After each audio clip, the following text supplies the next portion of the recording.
15 years ago, you know, you couldn't go in the restaurants here, in the front door, stuff like that, you know, say 20 years ago, and things like that, and you couldn't go to the movie. You had to go up in the balcony and stuff like that, but there's still, you know, the whites never did, you know, like want to, you know, to fight the blacks. Right now, you walk down the street with a black man can walk down the street with a white lady, or a white man can walk down the street with a black lady, and nothing's said. But, you know, 20 years ago, we probably would have been something said or something done, you know.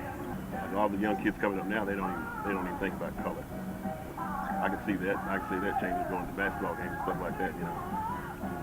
Just, you know, in town generally, they've changed a lot.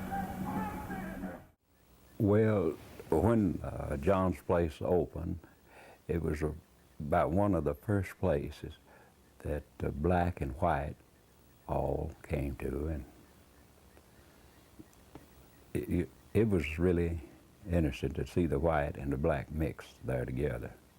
It's more than just John's Place. It is a place where white and African Americans met and had fun together, ate together, talked together, and it was really before its time and after its time. You could visit with each other and have a good time.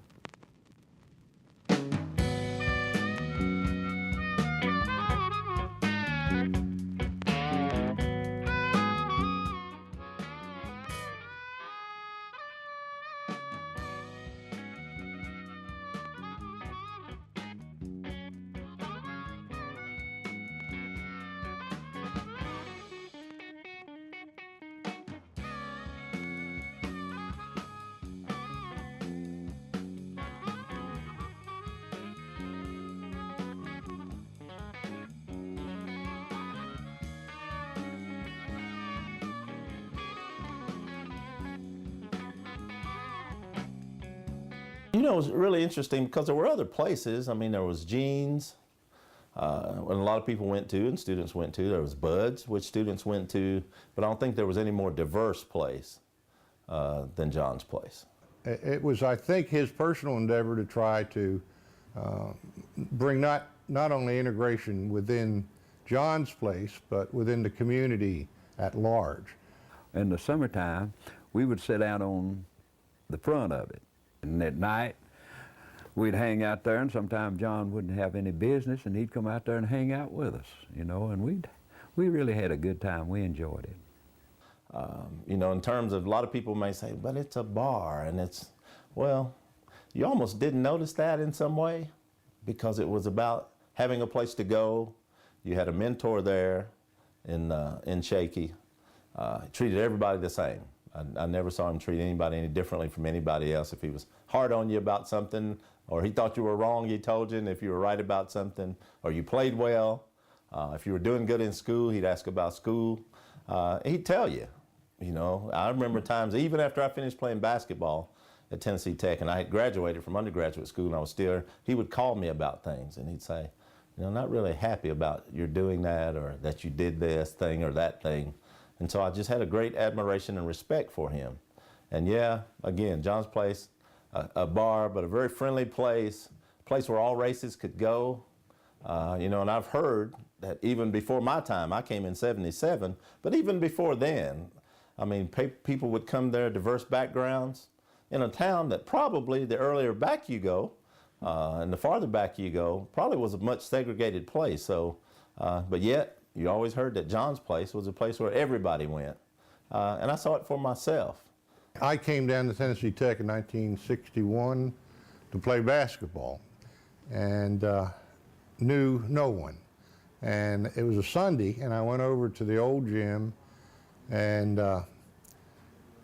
Shaky and his brother Charles were playing with some other black folks, and at that time, Tech was not integrated. It didn't integrate until about 1964. But anyway, I played basketball with him, and after we got done playing, we kind of struck up a conversation. And Shaky and I were good friends until he died about 2 years ago. Anyway, I was invited to go down to John's Place, and it was primarily black, but I never felt uncomfortable being there. And Ed McClellan started it. And Ed was deceased when I came down to Tennessee Tech. John Lee, his brother, was running John's place. And John Lee was a very social, friendly fella who always made it a point to talk to you, say hello, and make you feel welcome. Well, the most memorable part is about how Shaky ran John's back then, you know, coming down here. I was too small then to come in, but then once I got older, you know, I could come in at the age limit. But being that Shaky ran it and the people liked him so much, he was famous for the John dogs, you know. You always have people talk about that. And, you know, just the way that Shaky was, such a great person, you know, the way he carried himself. I mean, everybody just loved the man. You know, he just got along with everybody. You know, I mean, he's just an amazing person to know. Ed, John's older brother, was running the old beer tavern. And somehow or another, John had taken over in his father's place, and on the other side, the cafe part. So Ed just moved on out and built this beer tavern that's standing today. And he started it. After John had been closed up and he'd closed it on his own, they started a grocery store. But it took a few years for John to start a regular beer tavern over there. That's when John was getting all this business, and these people in town was kicking on it. I mean, you had people, there was somebody, I can't remember who it was, way out with the fairground, as we call it, was kicking on John's. Well, they said it was making a lot of noise and everything, and that did happen. People that's gone off from here, you know, gone from school to their high jobs or their low jobs, and they always have a memory of John's place, you know, because it was the only place, actually, that sold beer, what we might call the city limits. You see, we weren't in the city limits for years. The city limits stopped at the end of that, where that store used to stand. Then beer was not sold in the city limits, so John was under the grandfather's claw, and he could remain open. Our town had grown south and east and north, but it never had grown west because that area of town really didn't have any facilities. There were unpaved streets, it was gravel. There were people who were getting water out of streams. They didn't have, some of them didn't have running water, some did. There were some outdoor toilets. There was no sanitary facilities in a lot of places. And so we had applied for a grant. At that time, there was a program called Model Cities, which was 150 cities in the United States were chosen to be a demonstration projects for the rest of the United States, taking areas and trying to improve the living conditions and see how it affected all of the rest of the city, plus making areas where they could, the cities could grow in that direction by cleaning it up, making it nice. But we decided to take the approach to let the people that lived in that area make the decision on how they wanted us to do it. If they wanted to keep their own home and upgrade it to a good condition, or build a new home on their property. A lot of them own their own property and they didn't want to sell.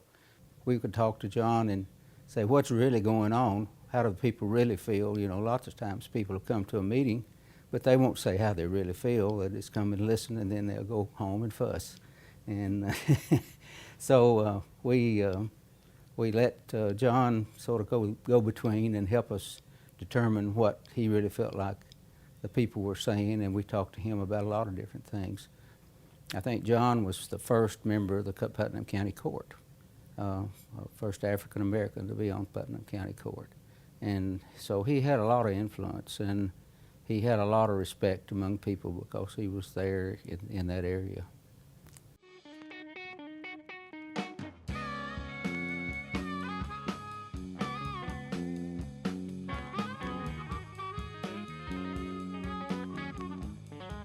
we feel that we should be made historical because we've had people to meet their wives and husbands from John's Place back years ago. Of course, a lot of the Tennessee Tech students come there, and they still come there.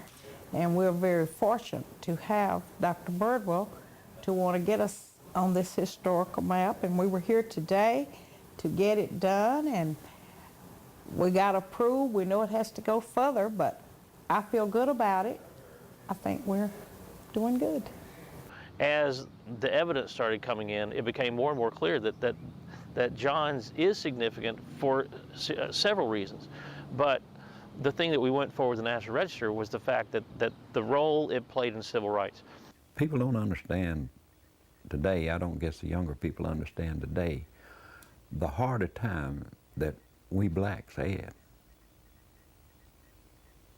One of the first things that struck me was the fact that people kept telling me that had known about John's Place for years, that when John's opened for the first time in 1948, that even though it was in the black community and was a black-run establishment, it was always integrated.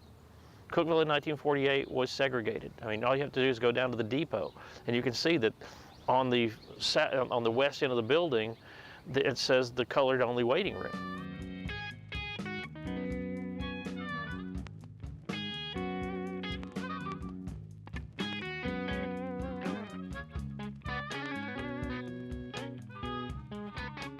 Well, Darwin School burned in the 60s. And they integrated the schools. Well, we had people to say, well, we're going to build you a school over about Carr Avenue or somewhere, where Carr Avenue is, and we're going to buy the land over there, and we want to have a school over there equal to the school we have here in town. They did not want us to mix, but we had one man that was a county exec, and he told them no, that we would all go to school together. That was James Mosier. The people didn't like it, but a man by the name of Melvin Carver took his grandson to school, and after that the black followed, and they went on out there.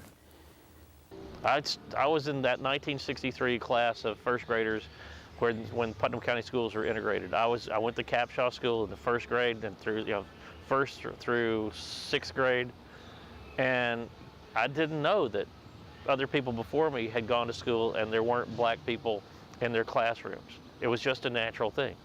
And so I was part of that first generation of integrated students in Putnam County, and to me it was just the most natural thing in the world to do. And that's probably the best way to integrate. Get them when they're young and not filled up with prejudices, and I think can become more appreciative and respectful toward each other. We had, it was about 118 or 19 students in that school, and the county court was trying to decide whether to rebuild it, whether not to rebuild it. And then ended up that most people in the community felt like that we ought to merge our school system together, and that was another step for integration.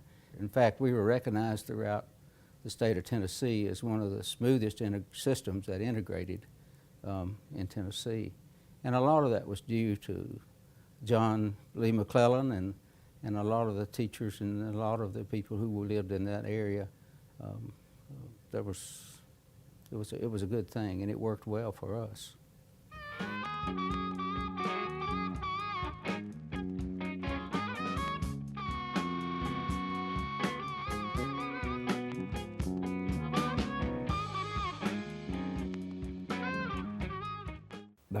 The whole community eat there. We had a garden club of older ladies. They had a home and garden club. They ate there. When I was a kid, John's dogs were a huge thing, and I'd always heard about John dogs, but you had to be of a certain age to go to John's. But when I was in high school, several of us would go to John's. We would go through the drive-thru because we were underage and we didn't feel like, we didn't want anybody to think that we were going someplace we shouldn't.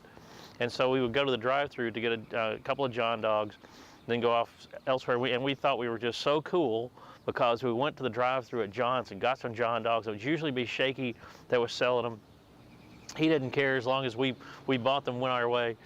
But the most famous thing that I remember is like how people used to come onto the side window and get the orders, and Shaky used to pass the food out there and stuff like that. I used to stand out there when I was little and watch that stuff because the cars would be lined up around the building. It was just amazing when you see something like that at that age. And you know how Shaky be fussing about the right change and this and that. Little small stuff. But you know how Shaky's voice would carry when he starts fussing. But I remember stuff like that. Yeah, it was pretty good with him. I think the first time I went into John's as a legal person when I was 18 years old, and I could walk in there, go get a John dog, and not have to worry about any kind of people saying, "Oh, look where he's been. He shouldn't go there." And so my first interaction with John's was to eat John dogs. Well, we steam them and we make our own special sauce that goes on them, and we can make them mild or hot. Now we can burn you up, but a lot of people want them mild, but however they want them, we can fix them. In those days, go to class, go to John's for lunch, have a couple of John dogs, a quart of beer, and then go back to class. I look back now and say, how did we do that? But we did. Now, I never got to do that. In fact, again, being a student athlete, our time was often very limited. And so you would go, our time off would be, a lot of times late in the evenings or after a ball game or something. And so you had to pick and choose your times to go. Most times at noon I was in class. So I don't know that I ever went in John's in the daytime. So it was mostly at night, yeah. We're a tech tradition, and we have been for many years. And Tennessee Tech, years ago, they recruited the football team, and they'd bring them to John's place to show them John's place to recruit. And years ago, we were just really packed. You could hardly get in. We were just full. I've seen times that it was so crowded that, you'd be bumping against one another going in and out. Yes. That was back in the 80s. Late 70s and 80s. He had a big flow of tech students. And now he helped some of them worked for him, and they would draw more students into the place. And I came here in 1977 on a basketball scholarship from Alcoa, Tennessee. Met Shaky, John McClellan, probably at a practice. I remember my coach Cliff Malpas talked to us about people in the community who like to come around the program, who like to be involved with the student athletes. And so one day he introduced us to this tall black gentleman, nice looking guy, gruff voice, and he introduced us Shaky. And that's all I knew for a while was just Shaky. And he kind of took me under his wing. I don't know why he had any particular interest in me other than he knew I was from a small town also. Hadn't been many places at that time in my life. Probably maybe saw that maybe I just needed a father figure or somebody to kind of just keep up with me, help me get adjusted to Cookeville and all of that. And so that was our first encounter. And like I said, he served as a dad. He kind of served as a father, and he did with a lot of the athletes. I mean, everybody that came, he treated everybody the same, black or white, and everybody loved him. And it's really helped him, I think, as far as the athletic program is concerned, the athletic program, because of most of all of the students, when they would come in, like a recruit or something like that, the coaches would come by and talk to me, and, and I would, take care of the kids when they come in, like on a recruiting trip and stuff like that. Even though, you know, lots of times back then they could be 19, you know, at the age of 19, so I was legal. But, you know, like they come out and we'd, you know, give them a few refreshments and stuff like that, and they would see the crowd, and they would see how it was mixing, you know, with the blacks and white, and they just, most of the kids that came here, that came to Johns, most of them, I'd say 85% of them signed, you know, because I guess, and a lot of them come back and tell me now, if it hadn't been for Johns, I would have came to Tennessee Tech. I mean, I've had so many kids that tell me that years and years, and they still tell me that. The old guys that come back, the alumni came back homecoming out to boxing and said, man, if it hadn't been for you, I wouldn't be here today. I wouldn't have been here, you know, stuff like that. And that make you feel good, you know. But it's really, I think as far as racial problems, that's really helped. That's one of the spots that's really helped. And the Tech gets along with John gets along with Tech, you know, because we always had a, you know, just a thing that, you know, I help you and you help me. And it still is, you know what I mean? Yeah, he used to tell me at first, you know, he had the guys start coming down here to John's place, and then, you know, Shaky would talk to him about Tennessee Tech, you know, about their basketball program, you know, for them to be better at that time, they had to get a couple of players from out of state. And I remember one time he got a player from New York that I knew that came from Long Island, a guy named John Tatum, and Shaky got him down, and Shaky told me the guy's name, and I actually knew the guy. I said, yeah. I said, you know, Shaky, I said, yeah, that Shaky's my uncle, man. So he said, yeah, after meeting him down there, you know, I just decided to go to the school and everything. And, you know, I said, hey, man, trust me, if Shaky tell you something good, it has to be good.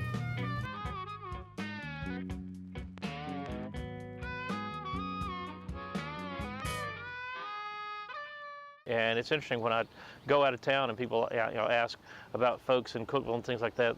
Johns will usually come up and people say, is it still open?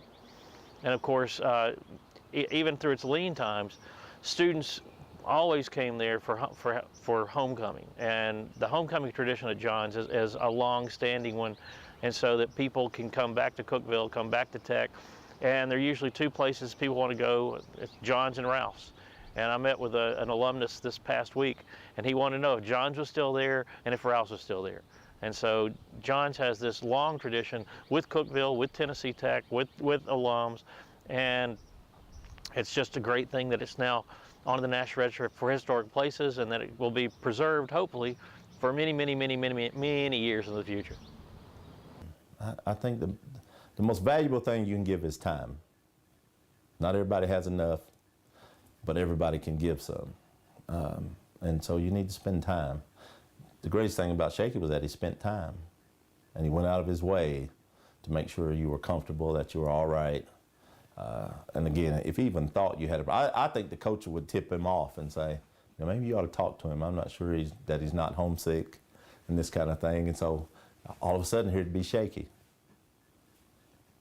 And I remember just going and talk to him. Shaky, you know, I can't figure this out. And you know, and I'm talking to a guy who, again, is rough and gruff kind of. And so sometimes you'd approach him kind of hesitantly and say, you know, Shaky, I really need to ask you about this. And he could be doing something. He'd say, wait a minute, I'll get to you. And he would. He wouldn't forget. He wouldn't forget. Well, you asked a question about, you know, about Johns. Okay, what I think about Johns, what it's done for the racial problem in Cookeville, has really been 100%, you know, forward.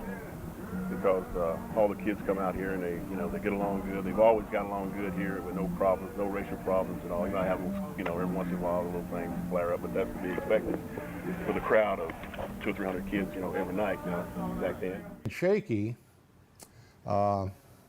he befriended a lot of Tech students, a lot of athletes, and they always felt welcome at John's place. And because of that bridging of the gap, it became a focal point for Tech students, Tech athletic students, white folks, and black folks. So from an integration standpoint, I think it may, over the years, primarily from the time I came to Cookeville, which was 1961, up through the early 70s, John's Place probably did more to help integrate the Upper Cumberland than any other facility. that generation right there, they've have experienced a transition, that transition from all that prejudice and hate and unfounded hate to the relative ease that the African community and white community get along today. I mean, race relations have improved so much in my lifetime, and and in subsequent years, hopefully there won't be a race problem. I hope, but certainly it's not what it was. And Shaky and his generation are those folks who made that transition. He's not Martin Luther King. He's not Malcolm X. He's not any of these other folks that we put up there in that pantheon of civil rights leaders. But John Lee McClellan and Shaky and their counterparts are the closest thing we have to them in the Upper Cumberland. For more information about Everybody's Welcome at John's Place and on John's Place, visit wcte.org/John's Place.